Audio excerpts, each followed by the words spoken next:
Okay, so I made a switch box so I could have physical switches for a touchscreen LED controller. I have the original box that I made that included just the touchscreen controller. We mark out how big that is, then I kind of double it up on a piece of wood. I had a faceplate 3D printed that was about the same size as the original controller plate that was in there, so they should match up just about fine. We started off by cutting that out. My whole goal is to integrate both of these into one piece so that it just gives you a little bit of extra control to the whole system. You know, you have a physical power button rather than having to feel around and turn on and off 12 other lights.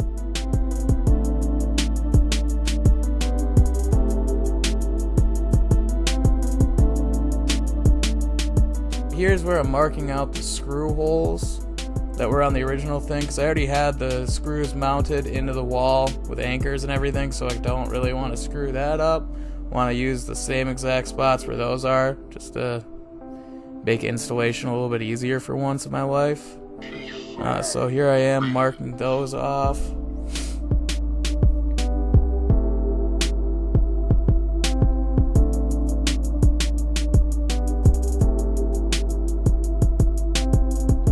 So I got one plate or one piece of wood in the back that's a little bit wider than the front. That way that's going to be the part that mounts onto the wall. And then the two face plates are going to connect to that front piece, and then all the wiring and everything is going to be hidden inside of it. It's going to basically be the same model as what I'm marking it off of. Here, that little black piece is the mounting plate that was included with the LED controller. So all it does is that can screw down to whatever you need it to, and then the controller just clips right into that. So we start off, we gotta cut that piece out. I use my bandsaw. I don't own a jigsaw that works.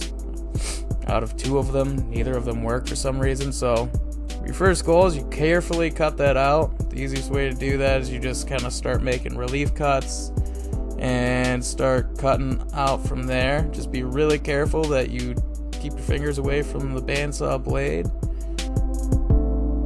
So as you can see, there we go, we got that cut out. The next piece we have to do is we have to cut out the part for the switch box, the switches itself.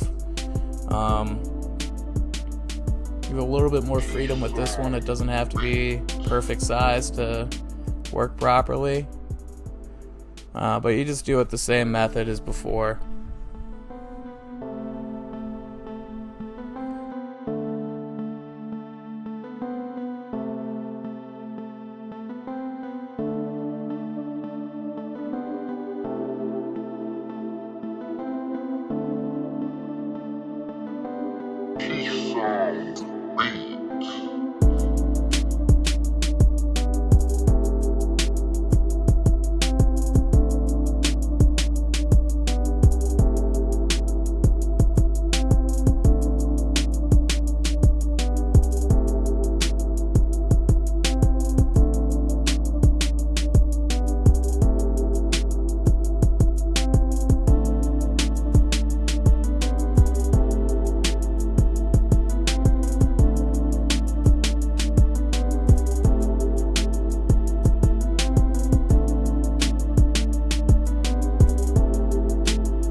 So put ample amount of glue on there, clamp it down as much as you want, then just leave it. So that's it for part